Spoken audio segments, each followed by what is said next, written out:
जाएंगे, हमारे बाल बच्चे, रिश्ते नातेदार कहाँ जाएंगे और कैसे हमारी जीवात्मा का कल्याण होगा, इन सभी प्रश्नों की जानकारी आपको सत्संग के माध्यम से प्राप्त होगी।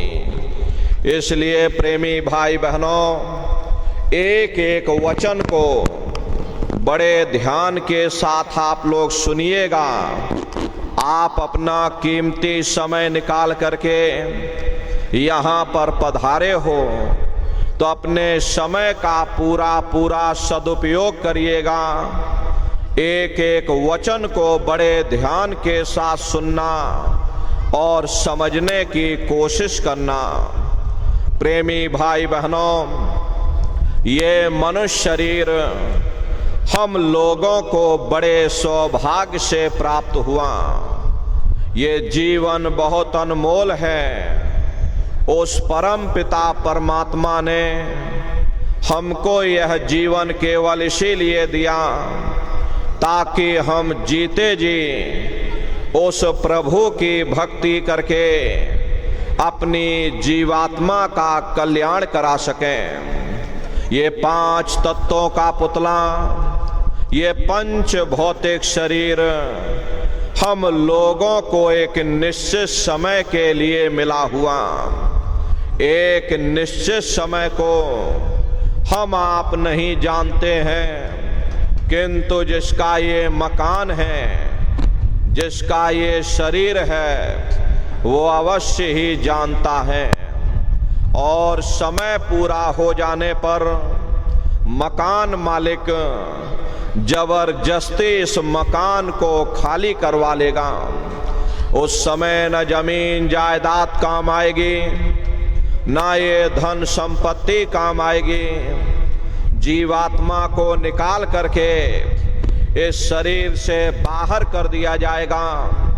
ये शरीर हमारा आपका यहीं जमीन पर गिर पड़ेगा, क्योंकि जीवात्मा के निकल जाने के बाद में ये शरीर सिर्फ एक माटी का पुतला है, उससे ज्यादा कुछ भी नहीं।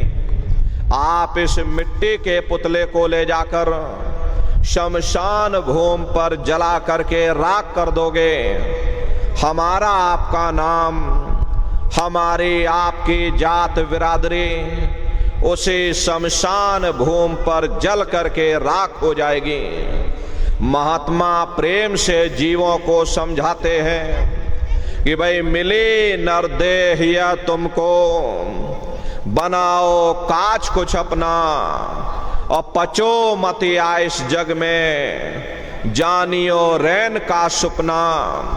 प्रेमी भाई बहनों, जैसे रात में हम लोग स्वप्न देखते हैं, हालांकि उस समय पर हमें स्वप्न सच मालूम पड़ता, असली प्रतीत मालूम होता, लेकिन जब हम सुबह उठते हैं, जब हमारी आंखें खुलती हैं, तब हमें होश आता, नहीं भाई हम तो स्वप्न देख रहे थे, ये सब भ्रम है।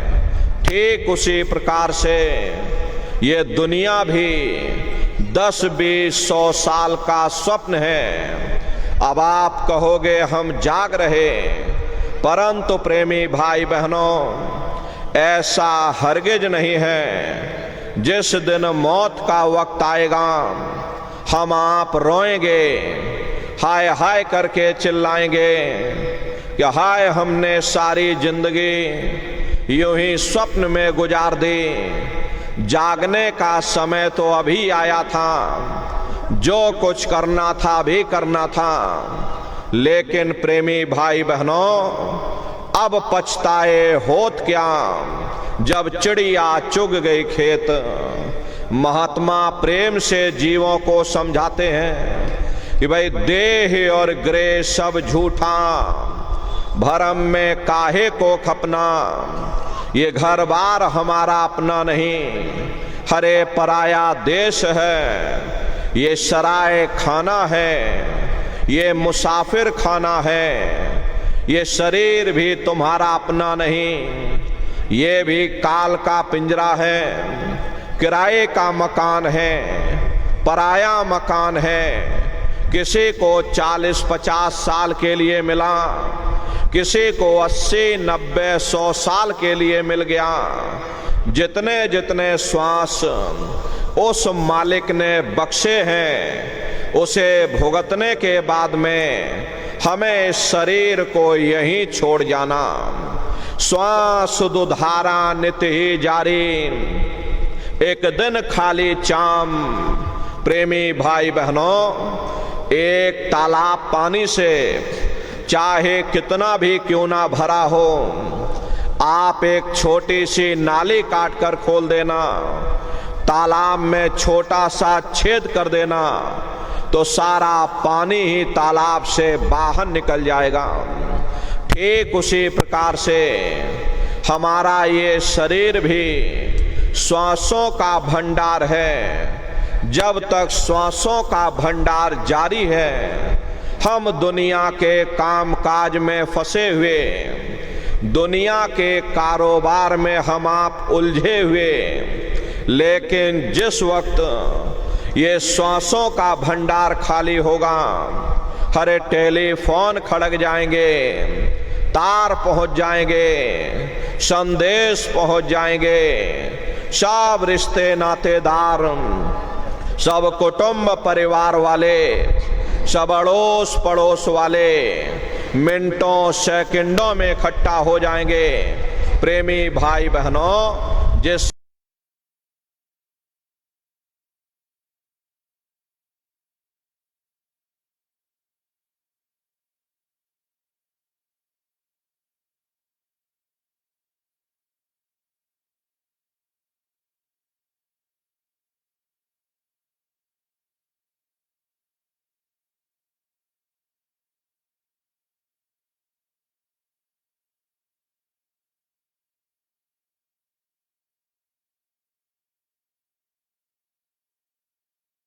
कष्ट नहीं होता, जनमत मरत दुसह दुख होई। सहजो बाई ने बयान किया है कि सहजो मौत आईया, अंग अंग दिया तोड़, और हिया जरे छाती फटे, उठे पीर घन घोर। गुरु महाराज सत्संग में फरमाते थे कि जैसे 1,00,000 बिच्छू एक साथ मिल करके हमारे शरीर पर डंक मारे, उससे भी लाखों करोड़ों गुना ज्यादा मौत के समय में दर्द होता है। जब मृत्यु आती है तो किस तरह से प्राण निकलते, प्राणों के निकलने की क्या प्रक्रिया होती है, पहले उसे आप अच्छे से समझ लीजिए। देखो प्रेमी भाई बहनों, जैसे संसार में महाप्रलय आती है, महाप्रलय के समय क्या होता, सबसे पहले पूरी पृथ्वी ढह जाती। ये पृथ्वी पानी में घुल करके और पानी बन जाती है। मानव सृष्टि की प्रलय एक बड़ी कयामत है और शरीर की प्रलय एक छोटी कयामत है। तो जैसे ही मौत आती, सबसे पहले गुदा चक्र टूटता है, सिमटत भास श्वास उठ जावे, और प्राणपति जब सिमट समावे, उस समय हमारी ये श्वासें रुक जाती, शरीर की चेतना पीछे सिमटने लगती। तो सबसे पहले गुदा चक्र टूटता है, क्योंकि गुदा चक्र में पृथ्वी का वास होता।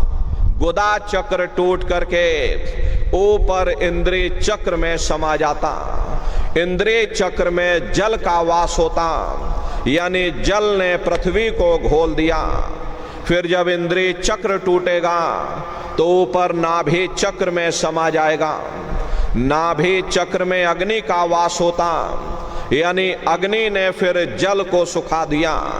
ये नीचे से सिमटाव होता है, नीचे से ऊपर की ओर सिमटाव होता। फिर जब ये नाभि चक्र टूटेगा तो हृदय चक्र में समा जाएगा। हृदय चक्र में वायु का वास होता, यानी वायु ने अग्नि को फिर अपने में समाहित कर लिया, और इस तरह से वायु आकाश में उड़ गई। ये आंखों की पुतलियां ऊपर पलट जाती हैं, मुंह खुला का खुला रह जाता। महात्मा प्रेम से जीवों को समझाते कि भाई जब यह कर्म कलाई उपजावे और बुद्धि सुरत की आन दबावे, जब यह जीवात्मा पांचों तत्वों को लांग करके जल पृथ्वी अग्नि वायु आकाश पांचों तत्वों को लांग करके ऊपर आती है तो काल दाढ़ में आन दवानी, और जब ढर के नैनन से पानी, जब काल अपनी दाढ़ में दबाता उस समय नेत्रों से पानी निकलता, इंद्रियां टूट टूट करके चकनाचूर हो जाती, सब रिश्ते नातेदार खड़े रहेंगे, लगे टकटकी दिखे न भाई, वाही समय को करे सहाई। उस समय जीव टकटकी लगाकर देखता कि कोई मेरी मदद कर दे, कोई मेरी सहायता कर दे, कोई मुझे बचा ले। लेकिन प्रेमी भाई बहनों, सब नात रिश्तेदार खड़े रह जाएंगे, डॉक्टर वैद हकीम सब आपको घेरे रह जाएंगे, लेकिन उस समय आपको कोई बचा नहीं पाता। यमदूत आते हैं, प्राणों की डोरी को तोड़ देते और जीवात्मा को खींच करके इस शरीर से बाहर कर दिया जाता। जैसे ही ये जीवात्मा शरीर से अलग हुई, ये शरीर हमारा आपका मिट्टी हो जाता। फिर इस मिट्टी को एक रात अपने घर में कोई रखने को तैयार नहीं होता। अरे आपके कितने भी सगे संबंधी क्यों ना हो, खास नात रिश्तेदार क्यों ना हो, लेकिन एक रात कोई घर में मट्टी रखने के लिए तैयार नहीं होते। कहते भाई जल्दी करो जल्दी करो, अब इनकी शक्ल देखने में हमको डर लग रहा, जल्दी से बाजार से कफन खरीद के लाओ, जल्दी से लकड़ियां खरीद के लाओ, अरे जल्दी से चिता तैयार करो, इनको घर में से जल्दी से उठा ले जाओ, वहीं शमशान भूमि पर जला देना। ये जो घर में इनके कपड़े लत्ते पड़े हुए, हर इनके कपड़े लत्ते भी उठा ले जाओ, वहीं शमशान भूमि पर जला देना। जिस बिस्तर पर ये लेटे रहे, ये बिस्तर भी अशुद्ध हो गया, अब इनकी छुई हुई चीज हमको घर में एक नहीं चाहिए, इसलिए इनका बिस्तर भी उठा ले जाओ, वहीं शमशान भूमि पर जला देना। लेकिन उसने कोई सोने की अंगूठी पहनी होगी, उसे धीरे से उतार करके जेब में रख लोगे, बस वही एक अशुद्ध नहीं होगा और बाकी सब अशुद्ध हो जाएगा। हरे महात्मा कहते हैं कि भाई कुटुंब परिवार मतलब काम, बिना धन पास नहीं जाए। ये रिश्ते नातेदार, ये कुटुंब परिवार वाले, ये सब स्वार्थ के संगी साथी। हरे प्रेमी भाई बहनों, आज तुम्हारी जेब में पैसा है तो सब जैसे तैसे तुमसे रिश्तेदारियां कायम कर लेंगे। आज जेब खाली हो जाए, कोई किसी को याद करने वाला नहीं। 13 दिन बाद 13वीं मना दोगे, लड्डू पूड़ी पकवान बना करके खिला दोगे, फिर जाने वाले को कोई याद नहीं करता। अभी बूढ़े बुजुर्गों से पूछा जाए कि क्या तुमको तुम्हारे माँ बाप की याद आती है, तो कहेंगे भाई नहीं आती। अरे क्यों नहीं आती? तुम्हारे माँ बाप थे, तुमको पाला पोसा बड़ा किया, खुद बेचारे भूखे रहे होंगे, तुम्हारा पेट पाला होगा, तुमको तुम्हारे माँ बाप की याद क्यों नहीं आती? क्योंकि तुम्हारे सामने तुम्हारे लड़के बच्चे हो गए, तुम्हारे नाती पोता पंती और संती हो गए, इसलिए तुम अपने माँ बाप की यादों को धीरे धीरे भूल गए और नई यादों में धीरे धीरे बस गए। ऐसे ही प्रेमी भाई बहनों, एक दिन सब तुमको भी भूल जाएंगे, कोई किसी को याद करने वाला नहीं। ये कहानी तो शमशान भूमि पर समाप्त हो गई। उधर देखो क्या होता, तुम्हारी जीवात्मा को ले जा करके ऊपर धर्मराज की कचहरी में पेश कर दिया जाएगा। वहां पलक झपकते ही तुम्हारे अच्छे बुरे कर्मों का हिसाब किताब हो जाएगा। धर्मराज तुमको सजा सुना देंगे, ले जाओ इनको फलाने नरक में डाल दो, क्योंकि मैंने इनको मौका दिया था, मैंने इनको मनुष्य शरीर दिया था। जब ये माँ के गर्भ में उल्टे लटके हुए थे, उस समय इन्होंने मुझसे प्रार्थना की थी कि हे मालिक, मुझे एक बार मौका दे दो, मुझे एक बार मनुष्य शरीर दे दो, हम भजन करेंगे, भक्ति करेंगे, हम अपनी जीवात्मा का कल्याण करेंगे। तो मैंने इनकी प्रार्थना को स्वीकार कर लिया और इनको मैंने मनुष्य शरीर दे दिया और कह करके मैंने भेजा था कि भाई ये मनुष्य शरीर ये किराए का मकान है, ये तुम्हारा अपना नहीं है। अगर ये तुम्हारा अपना होता तो हमेशा तुम्हारे पास रहता, ये तुम्हारा अपना नहीं, ये मैंने तुमको कुछ समय के लिए किराए का मकान दिया है। हाँ, तुम अपनी जीवात्मा को मेरे किराए के मकान में बैठा करके मालिक की भक्ति करके अपनी जीवात्मा का कल्याण करा लेना। मैंने कुछ समय के लिए तुम सबको ये किराए का मकान दिया, जब समय पूरा होगा मैं अपने सिपाहियों को भेजूंगा, उस समय पर तुम मेरे मकान को खाली कर देना। लेकिन इतना ध्यान रखना कि जैसा साफ सुथरा मैंने तुमको ये किराए का मकान दिया, वैसा ही साफ सुथरा तुम मुझको वापस लौटाना। लेकिन इस किराए के मकान में बैठ करके इन्होंने अच्छे बुरे कर्म कर डाले, मेरे किराए के मकान को इन्होंने अपने कर्मों से गंदा कर दिया, इसलिए कर्मों की सजा इनको मिलेगी। ले जाओ इनको फलाने नरक में डाल दो। अरे महात्मा कभी झूठ नहीं बोलते।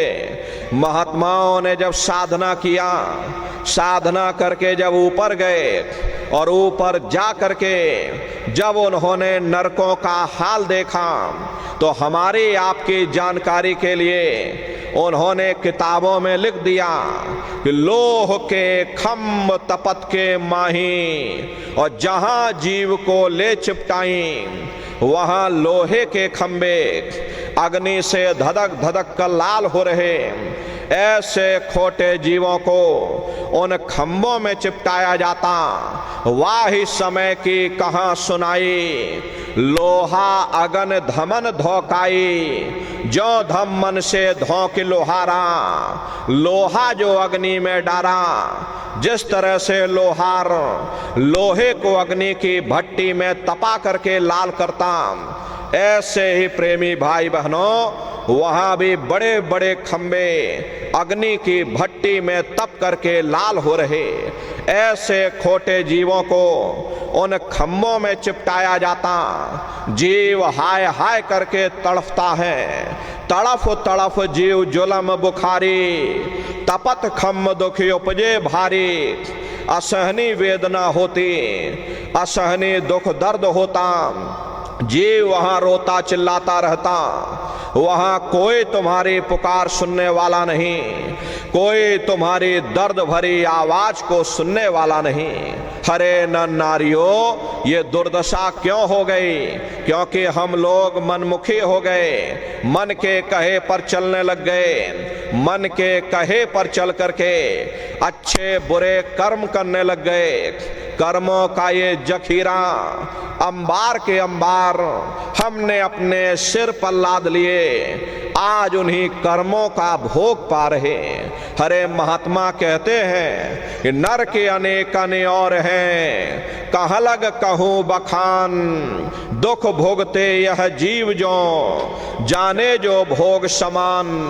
कहते भाई एक नरक नहीं, ऐसे वहां अनेकों अनेक नरक बने हुए, अलग अलग खोटे पाप कर्मों के वहां पर अलग अलग नरक बने हुए। ये जीव अपने अपने कर्म के अनुसार अनंतों अनंत युगों तक, वर्षों की बात नहीं कर रहे, अनंतों अनंत युगों तक जीव नरकों की यातनाओं को भोगता रहता, और नरकों की यातनाएं भोगने के बाद में इसी जीवात्मा को सीधे मनुष्य शरीर नहीं दिया जाता, बल्कि इसे 4 खान 84 लाख योनियों में डाल दिया जाता।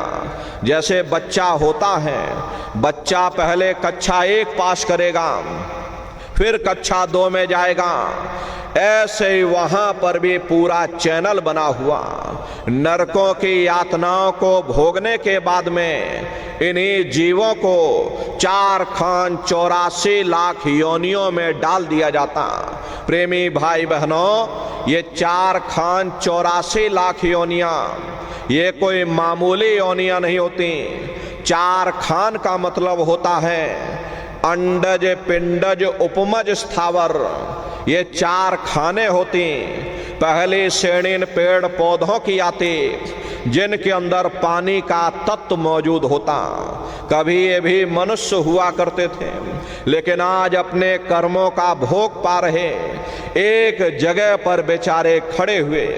दूसरी श्रेणी कीड़े मकोड़ों की आती है, जिनके अंदर पृथ्वी और अग्नि का तत्व मौजूद होता।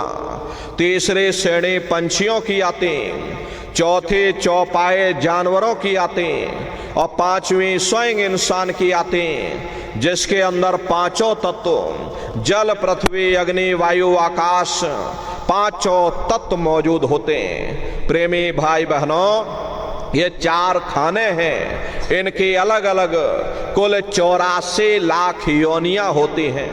अब आप पेड़ पौधों को देखिए तो पीपल का पेड़ अलग है, छौकर का पेड़ अलग है, नीम का पेड़ अलग है। ऐसे ही अलग अलग प्रजातियों के कीड़े मकोड़े, अलग अलग प्रजातियों के पशु पंछी, कुल मिलाकर के 84 लाख योनियां हैं। हम दुनिया के जीव नरकों की यातनाओं को भोगने के बाद में इन्हीं 84 लाख योनियों में डाल दिए जाते हैं। मामूली कष्ट नहीं होता। अरे हमको आपको गर्मी लग गई तो हम लोग छाया में आ गए, सर्दी लग गई कंबल रजाई ओढ़ लिया, भूख लग गई रोटी खा ली, बीमार हो गए अस्पतालों में चले गए, अपना अपना इलाज करवा लिया। लेकिन देखो उन जानवरों को, क्या गर्मी, क्या सर्दी, क्या बरसात, एक एक रोटी के टुकड़े के लिए बेचारे दर बदर भटक रहे। किसी का हाथ कट गया, किसी का पैर कट गया, किसी को जीते जी काट डाला, मुर्गी की गर्दन ही मरोड़ डाली। अरे उनको भी दर्द होता, उनको भी तकलीफ होती। मादा बिच्छू होती है, मादा बिच्छू की मौत कैसे होती? मादा बिच्छू जब अपने बच्चे को जन्म देती है तो उसी के बच्चे अपनी भूख को मिटाने के लिए अपनी माँ की पीठ पर चढ़ जाते हैं और उसी के मांस को नोच नोच करके खाते हैं। वो तड़फती रहती है, कराहती रहती, लेकिन जब तक हड्डी हड्डी न बच जाए उसके बच्चे अपनी माँ की पीठ से नीचे नहीं उतरते हैं। ऐसे न जाने कितने जीव जंतु इस संसार में भरे पड़े हुए। अरे कई जन्म भय कीट पतंगा, कई जन्म भय मीन कुरंगा, कई जन्म पंखी सरफोयो, कई जन्म है वर वृक्ष जोयो, मिल जगदीश मिलन की वरिया, चिरंकार यह देश सजरिया। करोड़ों करोड़ युगों से नरकों की यातनाओं को भोगने के बाद में फिर हम लोगों को कभी कीड़े पतंगों की योनि में, कभी पेड़ पौधों की योनि में, तो कभी पशु और पंछियों की योनि में डाल दिया जाता।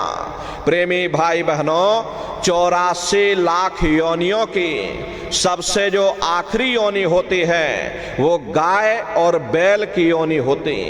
गाय स्त्री का रूप लेती, बैल पुरुष का रूप लेते। ये 84 लाख योनियों की सबसे आखिरी योनि यानी कि अंतिम पायदान होता। उसके बाद तब जाकर के हम लोगों को दोबारा फिर से मनुष्य शरीर प्राप्त होगा। इसीलिए कहा गया कि बड़े भाग्य मानुष तन पाया, कोट जन्म जब भटका खाया। कोटान कोट जन्म जन्मांतरों तक अलग अलग योनियों में भटकने के बाद में तब बड़े सौभाग्य से हम लोगों को ये मनुष्य शरीर प्राप्त हुआ। बड़े से बड़े देवी देवता भी इस मनुष्य शरीर को पाने के लिए तरसते हैं, क्योंकि उन नरकों से, उन 84 से निकलने का केवल एक ही दरवाजा है, वह केवल मनुष्य का शरीर है। इसी मनुष्य रूपी मंदिर में बैठ करके हम उस परमात्मा की भक्ति कर सकते हैं। इसीलिए संतों महात्माओं ने इस पंच भौतिक शरीर को सच्चा हरि मंदिर कहकर याद किया कि हरि मंदिर यह शरीर है और ज्ञान रतन प्रकट होए, ये असली हरि मंदिर है। जब भी वो परमात्मा मिलेगा इसी हरि मंदिर के अंदर मिलेगा। इसी पंच भौतिक शरीर को गुरु नानक साहब ने नर नारायणी देह कहकर याद किया। ये वो देह है जिसमें नारायण स्वयं विराजमान है। वो नारायण जब भी मिलेंगे तुम्हें तुम्हारे अंदर मिलेंगे। यही कबीर साहब ने लिखा कि जो तिल माही तेल है, जो चकमक में आग, और तेरा साईं तुझ में, और जाग सके तो जाग। जिस तरह से तिल में तेल होता, पत्थर में अग्नि होती है, ठीक उसी तरह से वो मालिक हरेक के घट घट में, हरेक के वजूद के अंदर बैठा हुआ। यही आपकी धर्म पुस्तकों में भी लिखा, करे मोको का धूड़े रे बंदे, मैं तो तेरे पास में, और ना तीरथ में ना मूरत में, मैं तो हूँ विश्वास में। ना मैं तीरथ में मिलूंगा, ना मैं मूरत में मिलूंगा, ना मैं अन्य किसी कर्म कांड में मिलूंगा, ना मैं ग्रंथों में मिलूंगा, ना मैं पोथियों में मिलूंगा, ना मैं किताबों में मिलूंगा। चाहे सारी उम्र बैठ करके तुम अखंड रामायण पढ़ते रहो, हरे मैं जब भी मिलूंगा तो मैं तुम्हारे अंदर मिलूंगा। हरे प्रेमी भाई बहनों, बड़ी सीधी सी बात है, ये अगर खाना बनाने की किताब सारी उम्र बैठ करके पढ़ते रहोगे कि खाना ऐसे बनता है और खाना वैसे बनता है, खाने में नमक डाला जाता है, खाने में तेल डाला जाता, तो कभी तुम्हारा पेट नहीं भर सकता। जब तक आप खाना बनाओगे नहीं, उसे खाओगे नहीं, कभी तुम्हारा पेट नहीं भर सकता। हम वेदों की निंदा नहीं करते, हम ग्रंथों की निंदा नहीं करते, हम गीता कुरान बाइबल की निंदा नहीं करते। अरे वेद शास्त्र गीता कुरान बाइबल कहती है कि भाई मनुष्य के अंदर अंड खंड ब्रह्मांड है, स्वयं वो परमात्मा इसके अंदर बैठा। चलो अंदर चलो, अंदर चल करके उस परमात्मा का दर्शन दीदार करो। अब सवाल ये उठता है कि भाई आखिर हम अपने अंदर जा करके उस परमात्मा का दर्शन कैसे करेंगे? तो इसके लिए संतों महात्माओं ने केवल 3 साधन बताए। साधन 3 सारे उनवर ने, और साधन सब थोथे मान। इस कलयुग में उस मालिक को पाने के लिए महात्माओं ने केवल 3 साधना बताई। पहला है सुमरन, दूसरा है ध्यान, और तीसरा है भजन।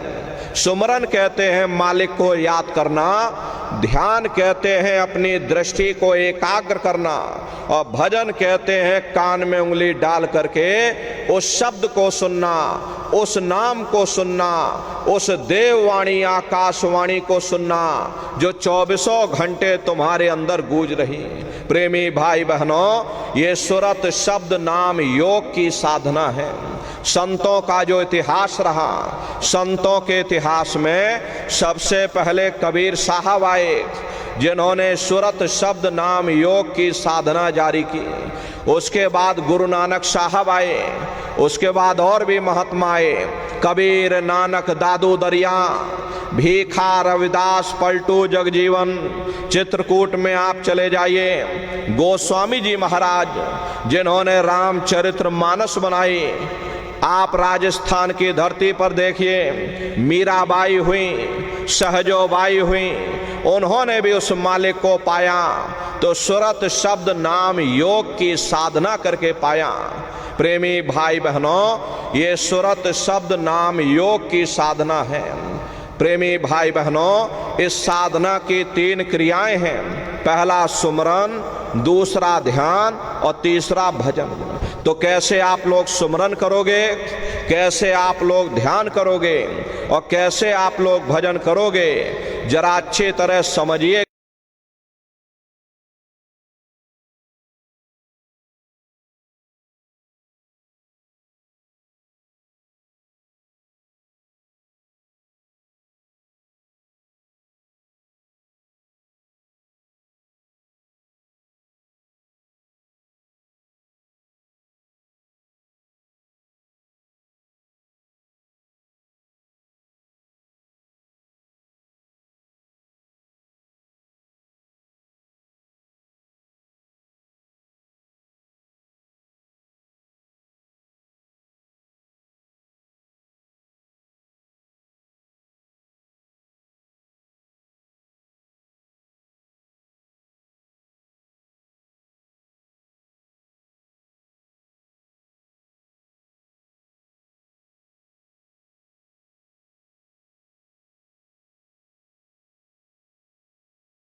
उन्होंने साहिब नाम सिद्ध किया। गुरु नानक साहब आए, उन्होंने वाहे गुरु नाम सिद्ध किया। गोस्वामी जी महाराज आए, उन्होंने राम नाम सिद्ध किया। मीराबाई आई, उन्होंने गिरधर नाम सिद्ध किया। इसी तरह प्रेमी भाई बहनों, हमारे गुरु महाराज जय गुरुदेव नाम सिद्ध करके गए। जय गुरुदेव नाम का जहाज लगा कर गए। अगर ये जहाज पर सारी दुनिया बैठेगी, ये जहाज सारी दुनिया को पार करेगा। एक है साध है सब सद है, और सब साध है सब जाए। इसलिए अपने गुरु की उंगली पकड़ लो। गुरु तुम्हारा सच्चा रहबर। अरे गुरु गोविंदो खड़े काके लागू पाई, और बलिहारी गुरु आपने जिन गोविंद यो बताई। महिमा उन्हीं की है जिन्होंने गोविंद को लखा दिया। इसीलिए कहा जाता कि गुरुर ब्रह्मा गुरुर विष्णु गुरुर देवो महेश्वर गुरुर साक्षात पर ब्रह्म तस्मै श्री गुरुवे नमः। इसलिए प्रेमी भाई बहनों, साधना करने से पहले जय गुरुदेव नाम का सुमरन आप सभी लोग करिएगा। सुमरन करने के बाद में फिर आप ध्यान पर बैठिएगा। दूसरा है ध्यान, और ध्यान कहते हैं दृष्टि को एकाग्र करना। कैसे आप लोग ध्यान करोगे, जरा अच्छी तरह समझ लीजिए। अपने अपने घरों में पलथी मार करके बैठिएगा। शरीर को टाइट मत करना। बहुत से लोग क्या करते हैं कि जब आप ध्यान पर बैठते हो तो शरीर को बिल्कुल टाइट कर देते हैं। अब अगर शरीर को ही टाइट कर दोगे, शरीर आपका थक जाएगा, फिर शरीर ढीला पड़ जाएगा। इसलिए पहले से ही अपने शरीर को बिल्कुल ढीला छोड़ देना। जितना आराम से बैठोगे उतना अच्छा रहेगा। तो ढीले बदन से बैठिएगा। आंखों को धीरे से बंद कर देना। दोनों आंखों के मध्य भाग में दूर सामने देखिएगा। सामने आपको अंधेरा दिखाई पड़ेगा। बस उसी अंधेरे में एक जगह पर अपनी दृष्टि को रोकिएगा। होशियारी यही रहे ये आंखों की पुतलियां हिलने ना पाएं। शुरुआती समय में ये हिलेंगी, लेकिन जब आप अभ्यास करोगे, करत करत अभ्यास ते और जड़मत होत सुजान, जब आप अभ्यास करोगे तो आंखों की पुतलियां हिलना बंद हो जाएंगी। तो दूर सामने अंधेरे में एक जगह पर अपनी दृष्टि को रोकिएगा। उस समय किसी के बारे में सोचना नहीं, किसी के बारे में विचार मत करिएगा। निर्विचार हो करके, शून्य हो करके बस सामने उस अंधेरे को देखते रहो। जितना देर बन सके आप उस अंधेरे को देखते रहिएगा। देखते देखते देखते देखते आपकी दृष्टि अंधेरे में एकाग्र हो जाएगी। और जैसे ही आपकी दृष्टि उस अंधेरे में एकाग्र होगी तो सुई की नोक के बराबर काले में भी काला बिंदु, बड़ा चमकीला बिंदु होगा। तारे की तरह चम चम चम चम चमकेगा। वो सामने आपको दिखाई पड़ जाएगा। जब वो चमकदार बिंदु सामने दिखाई पड़ जाए तब आप अपनी दृष्टि को उस बिंदु पर एकाग्र करिएगा। जब आप अपनी दृष्टि बिंदु पर एकाग्र करोगे तो वही बिंदु दरवाजा है। वो दरवाजा खुल जाएगा, ये शिव नेत्र खुल जाएगा, ये दिव्य दृष्टि खुल जाएगी और आप दरवाजे के अंदर दाखिल हो जाओगे। एक बार प्रेमी भाई बहनों ये दिव्य दृष्टि खुल जाए, फिर क्या भूत, क्या भविष्य और क्या वर्तमान, कोई भेद आपके सामने गुप्त नहीं रहेगा। लाखों वर्ष पहले क्या हुआ था, भविष्य में क्या होने वाला है, आप बैठ करके ध्यान में सब कुछ देख सकते हो। तो यह है ध्यान करने का तरीका। और तीसरा है भजन। गाने बजाने का नाम भजन नहीं है। नाच गाना ढोल मजीरा का नाम भजन नहीं है। भजन कहते हो उस रूहानी आवाज को सुनना, उस देववाणी, उस आकाशवाणी को सुनना जो 24 घंटे तुम्हारे अंदर गूंज रही। तो कैसे भजन करोगे जरा अच्छी तरह से समझ लीजिए। ये दोनों उंगली कानों में डाल करके एक कानों को बंद कर देना। कान इसीलिए बंद किए जाते हैं ताकि बाहर की कोई आवाज हमको सुनाई न पड़े। अपनी सुविधा से बैठिएगा। कुर्सी पर चाहे कुर्सी पर बैठ जाओ, सोफे पर चाहे सोफे पर बैठ जाना, या कोई तकिया इस तरह से रख लेना और दोनों कोहनी यहाँ रख करके दोनों उंगली कानों में डाल करके ये कानों को बंद कर लेना। बहुत सी हमारी माताएं बहनें हैं, बूढ़े बुजुर्ग हैं, अरे भाई आपके घुटनों में दर्द होता, रीढ़ की हड्डी में दर्द होता, आप बैठ करके भजन नहीं कर पाते हो तो आप लेट करके भजन करिएगा। ऐसे सीधे लेट जाना, लेटे लेटे आंख और कान को बंद कर देना। मतलब तो आंख और कान को बंद करना है, चाहे आप लेट करके करो या चाहे आप बैठ करके करो।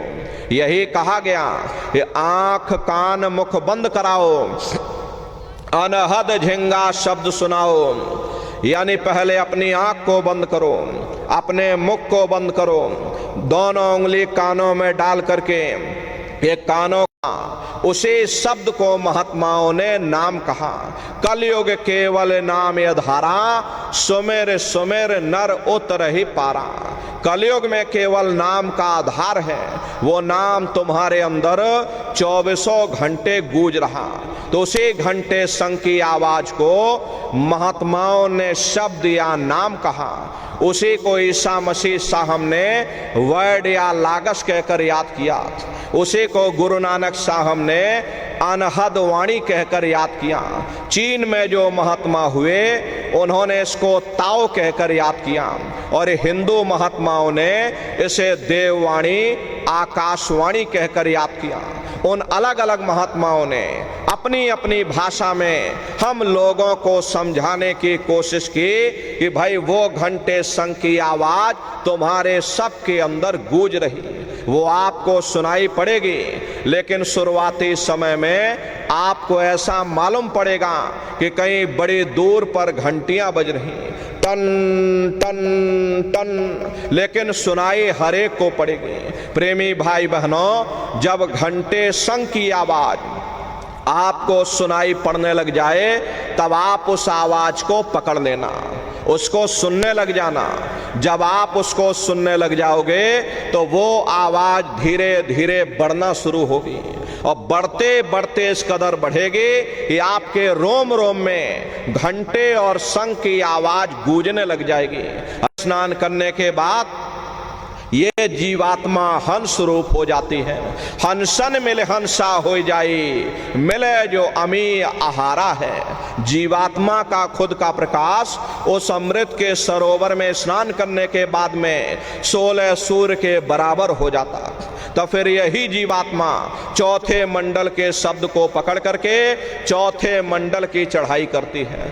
2 पर्वत के संग निहारो और भंवर गुफा ते संत पुकारो।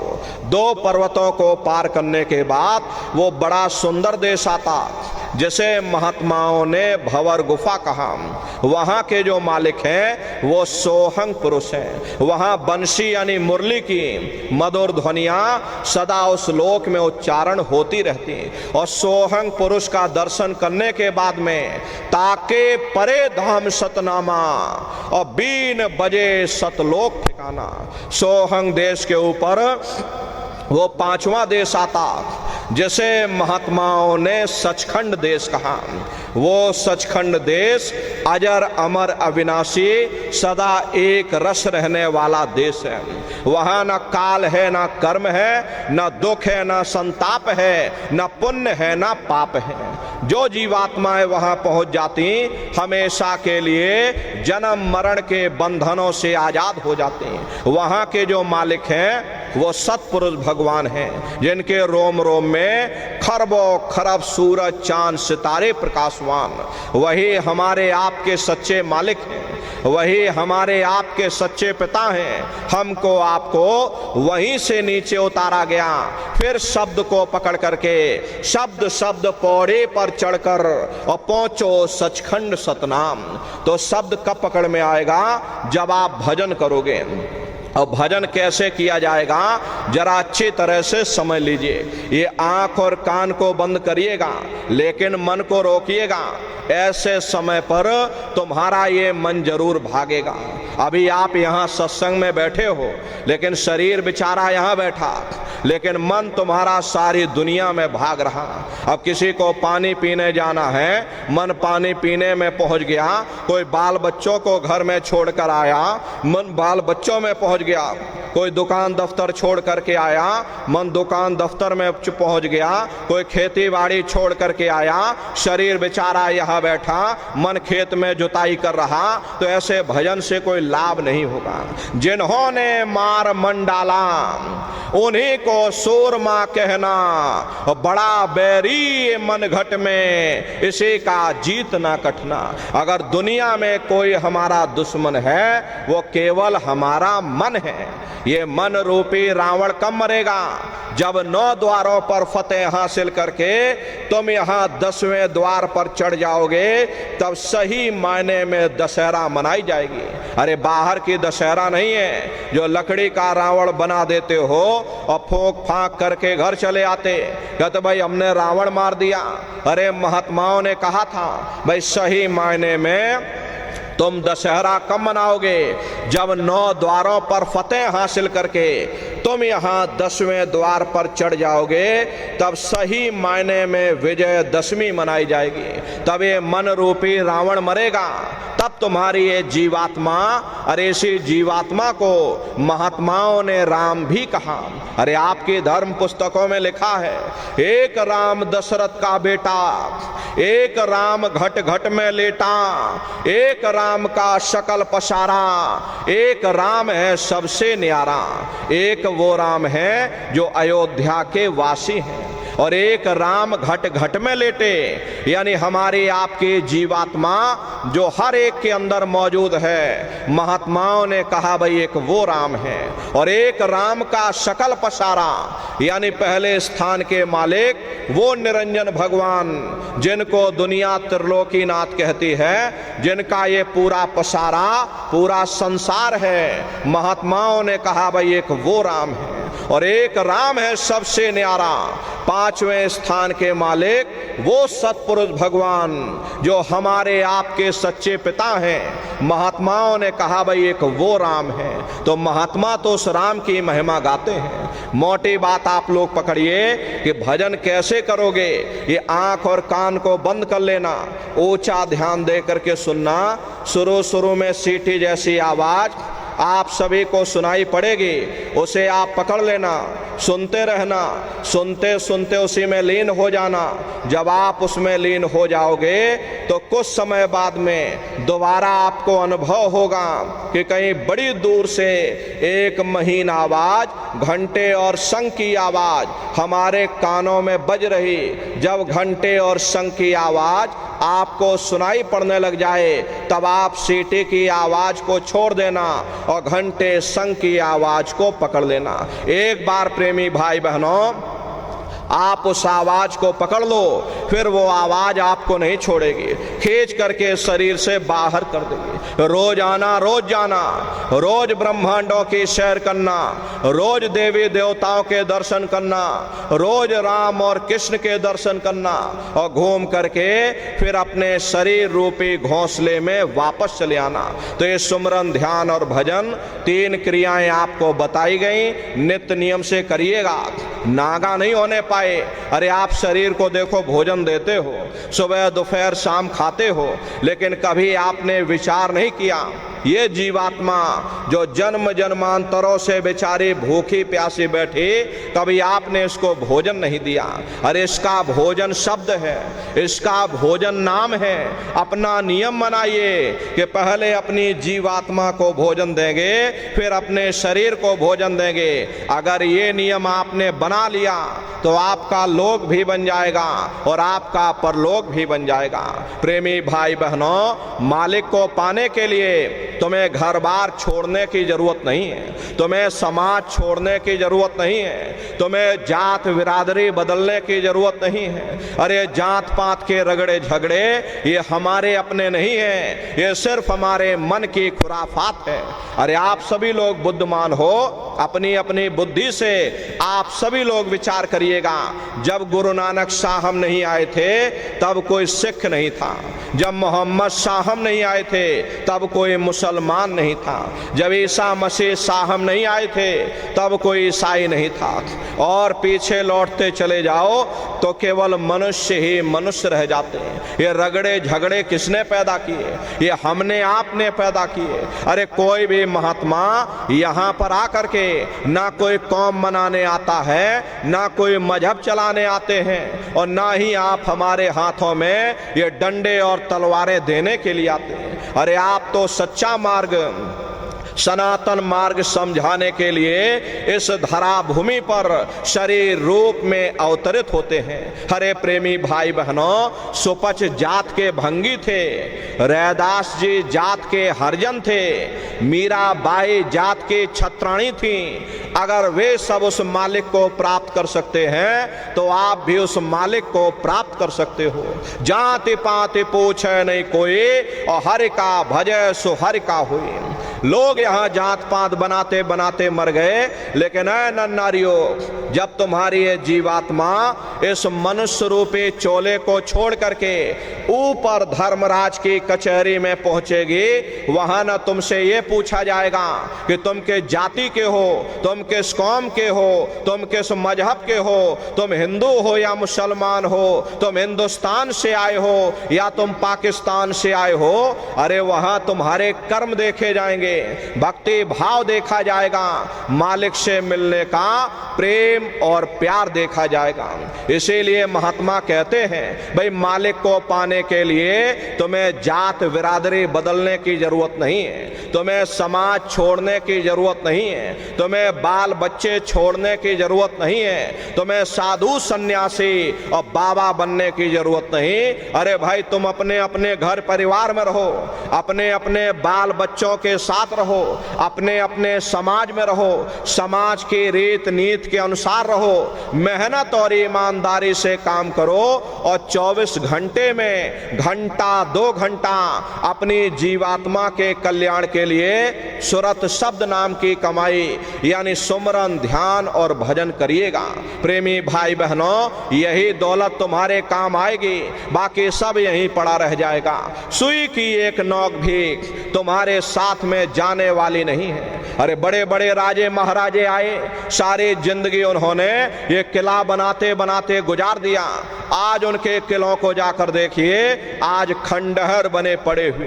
विश्व विजेता सिकंदर सारी दुनिया पर राज करने का ख्वाब देखता था, वो भी मुट्ठी खोल करके चला गया।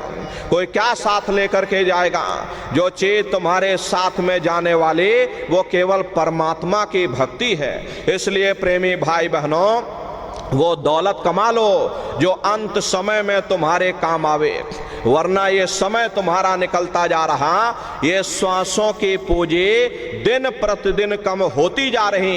एक समय ऐसा आएगा ये बुलबुला तुम्हारा फूट जाएगा, फिर ना जाने दोबारा ये मनुष्य शरीर मिले ना मिले।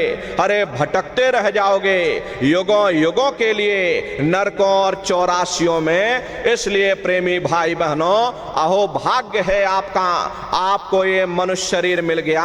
इस मनुष्य रूपी मंदिर में बैठ करके वो आत्म धन कमा लो, वो रूहानी खजाना कमा लो, जिससे तुम्हारी जीवात्मा का कल्याण हो जावे। तो सुमरन ध्यान और भजन नित्य नियम से करिएगा। और देखो प्रेमी भाई बहनों, सभी लोग शाकाहारी रहना, क्योंकि हमारे गुरु महाराज ने शाकाहार पर विशेष जोर दिया। गुरु महाराज हमारे कहते थे कि बच्चे बच्चियों तुम लोग शाकाहारी रहना, शाकाहार का प्रचार करते रहना, इसी से देश और दुनिया में भारी परिवर्तन होगा। हरे नर नारियों, परिवर्तन कोई कानून बनाने से नहीं होता, परिवर्तन कोई आंदोलन करने से नहीं होता, परिवर्तन कोई तोड़ फोड़ करने से नहीं होता। परिवर्तन तब होता है जब लोगों के विचार बदलते, लोगों की भावनाएं बदलती, और विचार जब बदलेंगे जब लोगों का खान पान शुद्ध होगा। अरे देसी कहावत है कि जैसा खाए अन्न और वैसा होए मन। जब इंसान पशुव्रती भोजन करेगा उसकी बुद्धि स्वतः ही पशुओं जैसी हो जाएगी, सोच विचार उसका चिंतन स्वतः ही पशुओं जैसा हो जाएगा। फिर जिस शराब के नशे में माँ बहन बेटे की पहचान खत्म हो जाए, उस शराब को पी करके ये कैसे पता चलेगा कि क्या अच्छा और क्या बुरा है। यही कारण है कि आज घर समाज में ये दुनिया भर के अत्याचार और दुनिया भर के व्यभिचार फैले हुए। अरे हम लोग मंदिर बनवाते हैं, उन मंदिरों में नहा धो करके जाते, कहते भाई परमात्मा के रहने की जगह है, हमको नहा धो करके जाना चाहिए, फूल अगरबत्ती ले जाना चाहिए। कोई उन मंदिरों में कूड़ा कचड़ा नहीं डालता। अगर कूड़ा कचड़ा डालोगे तो आपस में लाठियां चल जाएंगी। फिर ये जो हरि मंदिर है, ये पंच भौतिक शरीर जिसे महात्माओं ने हरि मंदिर कहा, अरे इसमें तुम हाड़ मांस के लोथड़े डालते हो, इसमें तुम शराब के कतरे डालते हो। अपने बनाए हुए मंदिर की आप कद्र करोगे और परमात्मा के बनाए हुए इस हरि मंदिर को तुमने जीते जी कब्रिस्तान बना दिया तो सख्त सजा मिलेगी। अरे महात्माओं ने लिखा है कि तिल भर मच्छी खाई के कोट गौ दे दान, और काशी करवट जा मरे निश्चय नरक निदान। यदि तिल भर भी मच्छी खा करके फिर चाहे कोटान कोट गौओं का दान करो और काशी में जा करके मत्था रगड़ते रगड़ते अपनी पूरी जिंदगी वहां गुजार दो, फिर भी तुमको तुम्हारे गुनाहों की सजा मिलेगी, कोई बच नहीं सकता। क्योंकि ये कर्म भूमि है, यहां तुम जैसा कर्म करोगे वैसा फल तुमको मिलेगा। देखिए इस कर्म भूमि पर कृष्ण भगवान तक नहीं बच पाए। उस समय बाली को छिप करके बाण मारा, वही बाली कृष्ण अवतार में बहेलिया बनकर आ गया। कृष्ण भगवान के पैरों में पद्म चमकता था, हिरण की आंख समझ करके और बहेलिये ने निशाना मार दिया। जब पास में आकर के देखा कृष्ण भगवान थे, अफसोस करने लगे, लेकिन कृष्ण भगवान ने उसको समझाया इसमें तुम्हारा कोई दोष नहीं। उस समय हमने तुमको मारा, आज तुमने हमको मार दिया, हमारा तुम्हारा अदला बदला पूरा हो गया।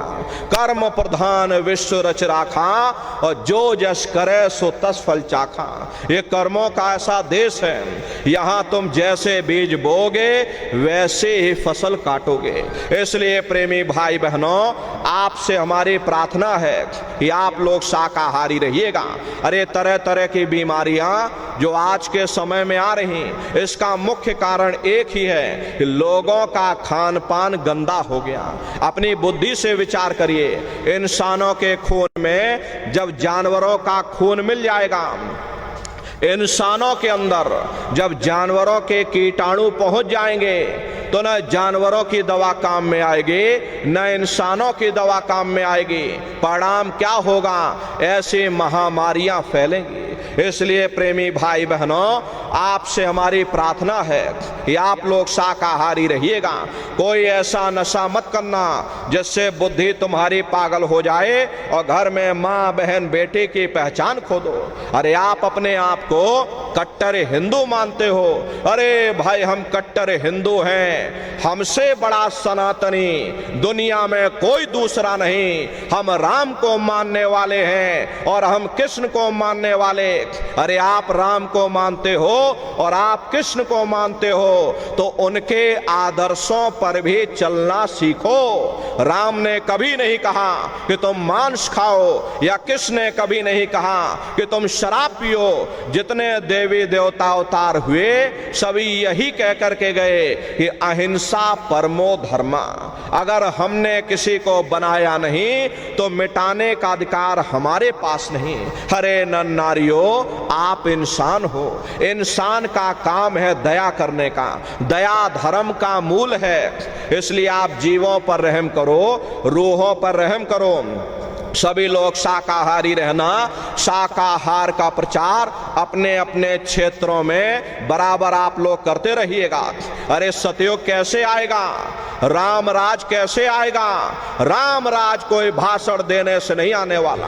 राम राज जब आएगा जब आप लोग धर्म का प्रचार करोगे, और धर्म का प्रचार करने की जिम्मेदारी हम सभी प्रेमी भाई बहनों की है, क्योंकि हम सभी लोग अपने गुरु के जलाए हुए चिराग हैं। अगर एक एक चिराग एक एक गांव में पहुंच जाएगा, ये पूरा गांव प्रकाशवान हो जाएगा, ये पूरा समाज प्रकाशवान हो जाएगा। गुरु महाराज के संदेशों को जन जन के बीच में पहुंचाने की जिम्मेदारी हम सभी प्रेमी भाई बहनों की है। हमारे गुरु महाराज कह करके गए, बच्चा गांव गांव में तुम भजन केंद्र की स्थापना करो, गांव गांव के लोग भजन करने लग जाएं, गांव गांव में सत्संग होने लग जाए, गांव गांव के लोग शाकाहारी हो जाएं, गांव गांव के लोग सदाचारी हो जाएं, आंखों में मां बहन बेटी की पहचान कायम हो जाए। जब हमारा गांव बदल जाएगा, यह पूरा समाज बदल जाएगा, निश्चय ही कलयुग में सतयुग आ जाएगा। इसलिए प्रेमी भाई बहनों, धर्म के प्रचार में आप सभी लोग अपना अपना योगदान दीजिएगा। देखिए हमारे गुरु महाराज परम संत बाबा जय गुरुदेव जी महाराज ने एक अच्छे समाज के निर्माण के लिए, चरित्रोत्थान के लिए, लोगों को शाकाहारी और सदाचारी बनाने के लिए 116 वर्ष की आयु तक अथक मेहनत और परिश्रम किया। हमारे गुरु महाराज ने अपने गुरु की याद में मथुरा आश्रम पर इतना विशाल मंदिर बनवाया। गुरु महाराज हमारे कहते थे कि बच्चा, मंदिर का वो देवता वहां पर बैठ करके बरकत बांट रहा।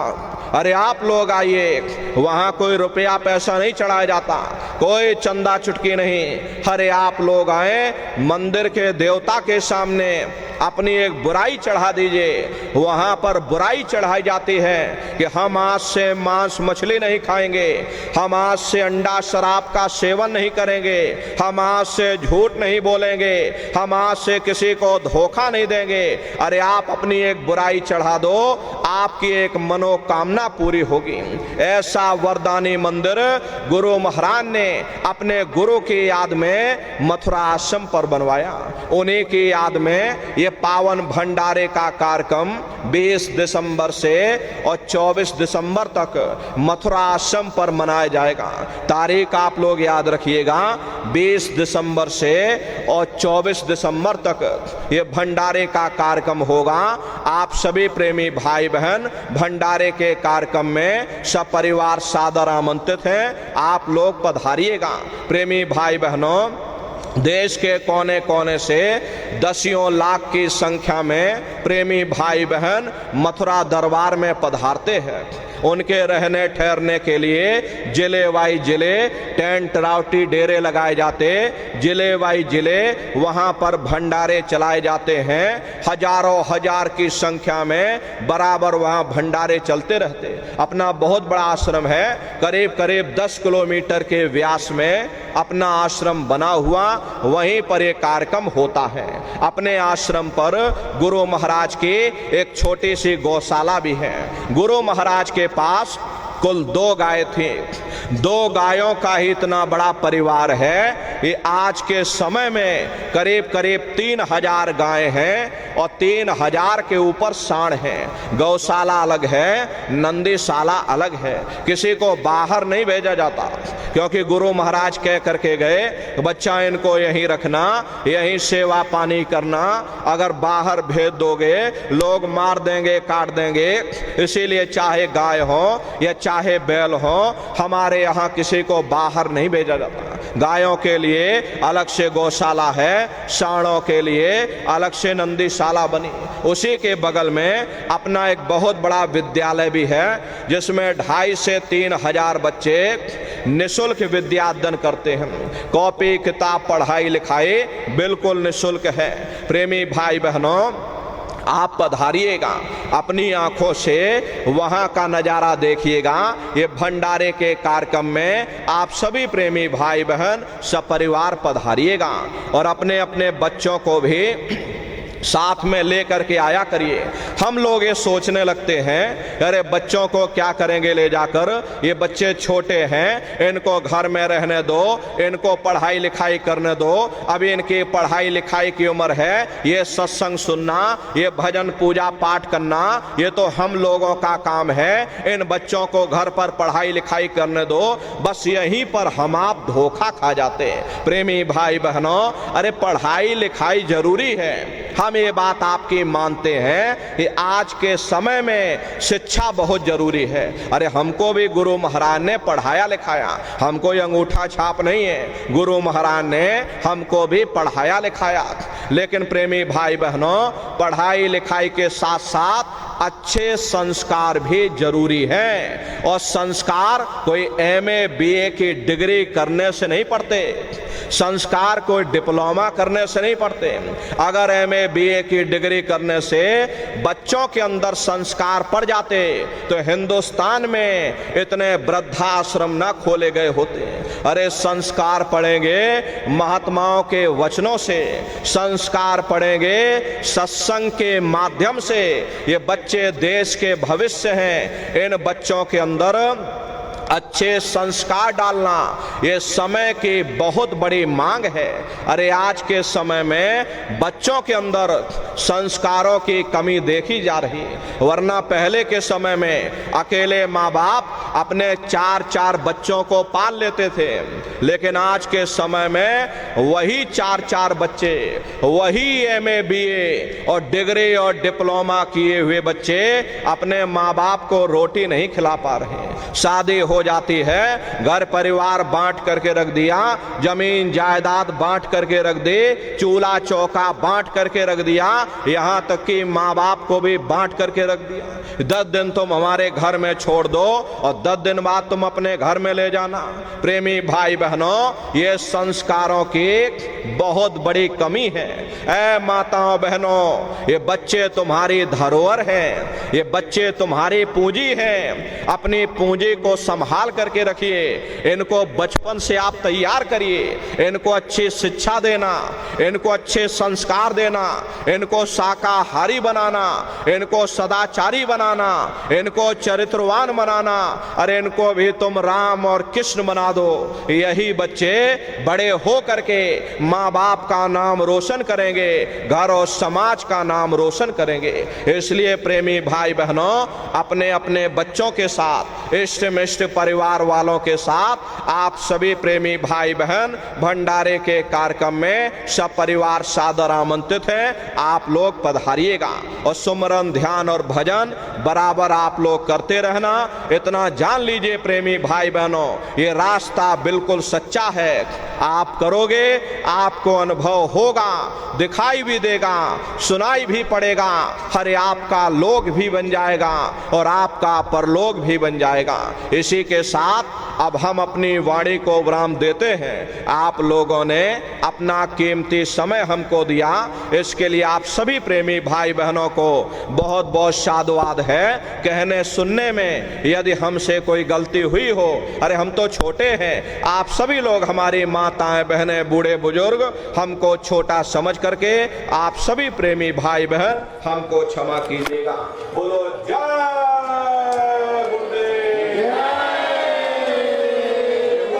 भाई बहनों, अभी हम नीचे उतर जाएंगे, बारी बारी से आप लोगों से मिल भी लेंगे, लेकिन आप लोग कोई धक्का मुक्की जल्दबाजी मत करिएगा, आराम आराम से आइएगा।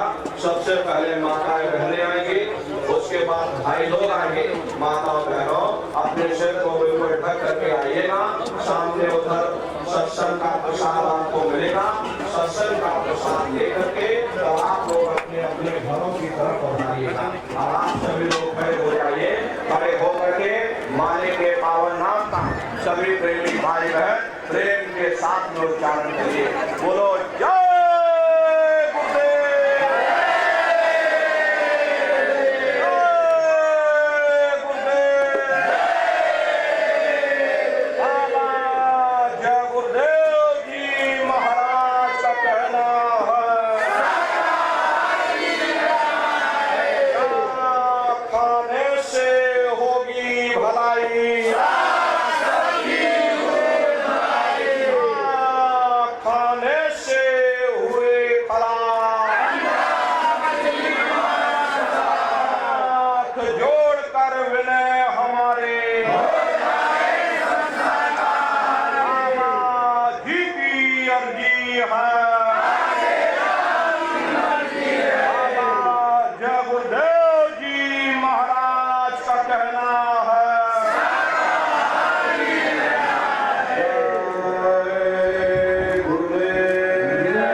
महाराज जी आप सबसे मिलने के लिए मंच के नीचे आ रहे हैं।